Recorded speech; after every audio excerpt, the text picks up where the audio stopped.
오늘은 예레미야 39장 말씀 통해서 악인과 선인을 감찰하신 하나님이라는 제목으로 같이 은혜 나누겠습니다. 예레미야 선지자는 40년간 유다가 하나님께 범죄한 것을 지적하고 돌아오지 않으면 바벨론에게 멸망당하리라고 예언을 해왔습니다. 그러나 그들은 듣지 않았습니다. 드디어 하나님의 심판이 그들에게 오늘 본문에 임하게 됩니다. 여러분, 우리가 죄 짓고 사는데도 심판이 없다고 회개하지 않고 계속해서 죄를 짓게 되면 반드시 하나님의 심판이 옵니다.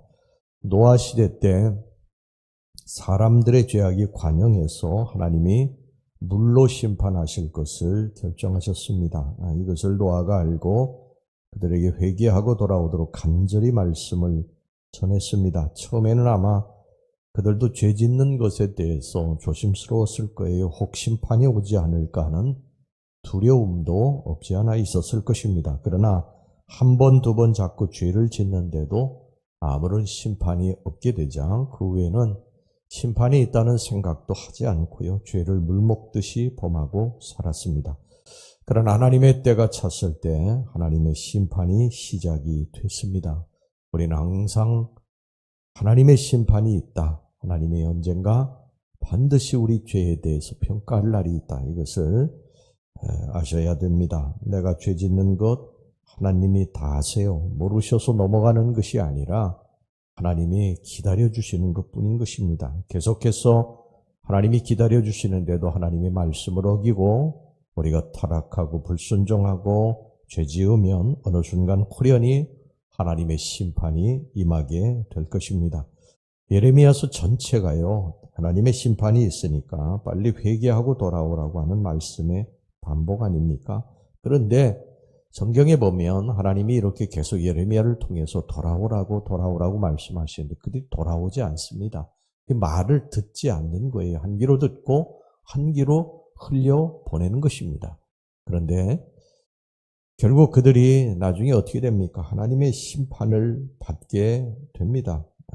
드디어 시드기야 제9년 10월에 이 바벨론 왕 느부갓네살이 바벨론 군대를 총동원해서 예루살렘을 포위하였습니다. 성경에 보면 이 바벨론은 하나님의 심판의 도구예요. 그래서 하나님께서 이 바벨론을 들어서 말을 듣지 않는, 돌아오라고 외쳐도 듣지 않는 이 유다 백성들을 치신 것입니다.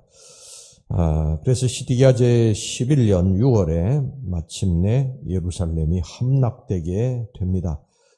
시드기야는 이 허겁지겁하면서요, 예루살렘이 멸망하던 날 밤에 성읍을 벗어나서 아라바로 도망을 쳤지만 이 바벨론 군대에 의해서 다시 잡혀오게 됩니다. 4절, 5절 말씀 보겠습니다. 유다의 시드기야 왕과 모든 군사가 그들을 보고 도망하되 밤에 왕의 동산길을 따라 두담 생문을 통하여 성읍을 벗어나서 아라바로 갔더니 갈대아인의 군대가 그들을 따라 여리고 평원에서 시드기야에게 미쳐 그를 잡아서 데리고 하맛 땅 림나에 있는 바벨론의 느부갓네살 왕에게로 올라가매 왕이 그를 신문하였더라. 그리고 이 시드기야에게 그 다음에 얼마나 비참한 일이 벌어지는가 보시기 바랍니다. 바벨론 왕이 이 시드기야가 보는 앞에서 시드기야의 아들들을 죽였어요. 그리고 이어서 시드기야의 눈을 빼버렸습니다. 여러분 그 현장으로 돌아가서 한번 그 상황을 생각해 보세요. 얼마나 처참한 일입니까? 피비린내가 진동을 하고 압이 귀한이었을 것입니다. 이 모든 일이 왜 일어났습니까? 성경은 돌아오지 않았기 때문이라는 거예요. 하나님이 계속해서 심판을 말씀하시는데 그들의 죄에서 돌이켜서 하나님께로 돌아와야 된다고 말씀하시는데 그걸 듣지 않았기 때문이라고 그렇게 말씀을 하고 있습니다. 회개할 기회를 하나님이 충분히 주셨는데도 그들이 그것을 듣지 않았다는 거예요. 오히려 하나님 말씀을 전하는 예레미야를 옥에 가두고 죽일 음모를 꾸미지 않았습니까? 그 결과 오늘 하나님의 심판이 임하게 된 것입니다. 여러분, 하나님의 심판의 때가 있다. 하나님이 징계하실 때가 있다. 이것을 절대 우리가 잊어서는 안 됩니다. 죄 짓고 그냥 넘어갔다고 해서 우리가 숨을 쉬고 또다시 죄를 반복해서는 안 된다. 우리가 죄 짓는 것은 하나님께 죄악의 진노를 계속 쌓고 있는 것임을 잊지 마셔야 됩니다. 회개하지 않고 반복하는 죄는요, 하나님의 진노를 쌓고 있는 중이에요. 그래서 우리가 회개하고 돌아오지 않으면 반드시 언젠가 하나님의 진노의 잔이 다 찰 때 무서운 하나님의 심판이 시작될 것이다. 이게 예레미야서의 계속된 하나님의 음성입니다. 그 다음에 또 우리가 한 가지 더 여기서 살펴봐야 될 것이 있어요.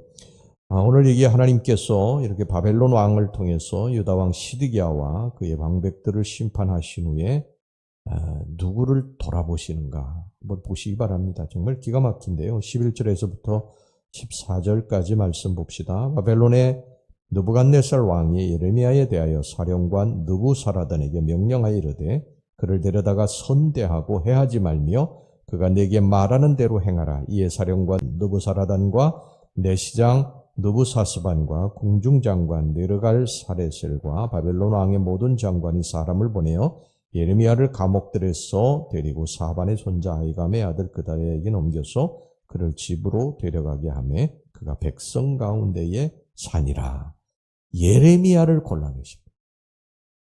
그 수많은 사람들을 심판하시는 그 과정에서 그 와중에 예레미야를 골라내시는 하나님. 기가 막히지 않습니까?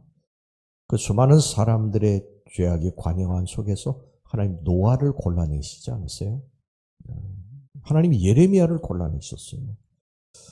그 다음에 또 누구를 골라내시는가 보시기 바랍니다. 15절에서부터 18절입니다. 예레미야가 감옥들에 갇혔을 때에 여호와의 말씀이 그에게 임하니라. 이르시되 너는 가서 구스인 에벤멜렉에게 말하기를 만군의 여호와 이스라엘 하나님의 말씀에 내가 이 성에 재난을 내리고 복을 내리지 아니하리라 한 나의 말이 그날에 내 눈앞에 이루리라. 여호와의 말씀이니라. 내가 그날에 너를 구원하리니 내가 그 두려워하는 사람들의 손에 넘겨지지 아니하리라.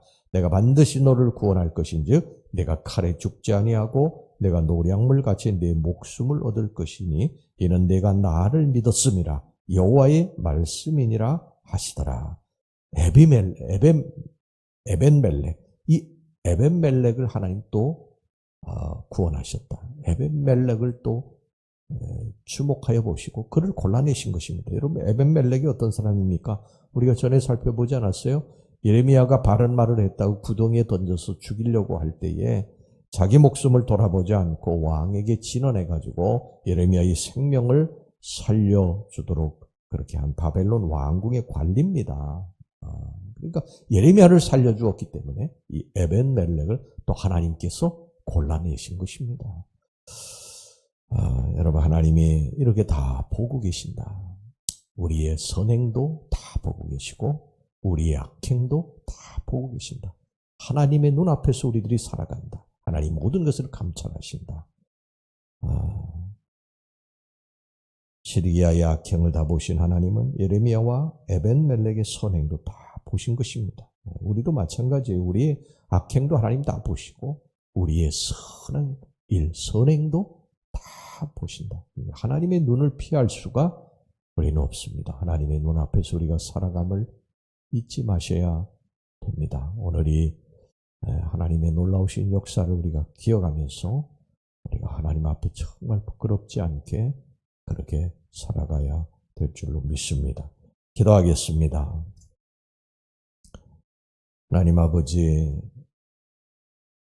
예레미야가 하나님께로 그렇게 돌아오라고 한 유다 백성들이 그 말을 듣지 않다가 결국 하나님의 심판을 받게 됐다고 말씀합니다. 그런데 그 심판 중에 예레미야와 에벤멜렉을 하나님이 또 골라내셔서 심판에서 제외시켜 주셨다고 오늘 말씀합니다. 하나님, 우리들이 이 땅에서 어떻게 살아야 될지를 가르쳐 주시기를 원합니다. 하나님, 선하게 살게 해 주옵소서. 하나님 앞에 부끄럽지 않게 살게 해 주시기를 원합니다. 우리가 하나님의 눈앞에서 살아감을 잊지 말고 살게 해 주시옵소서. 예수님의 이름으로 기도하옵나이다. 아멘.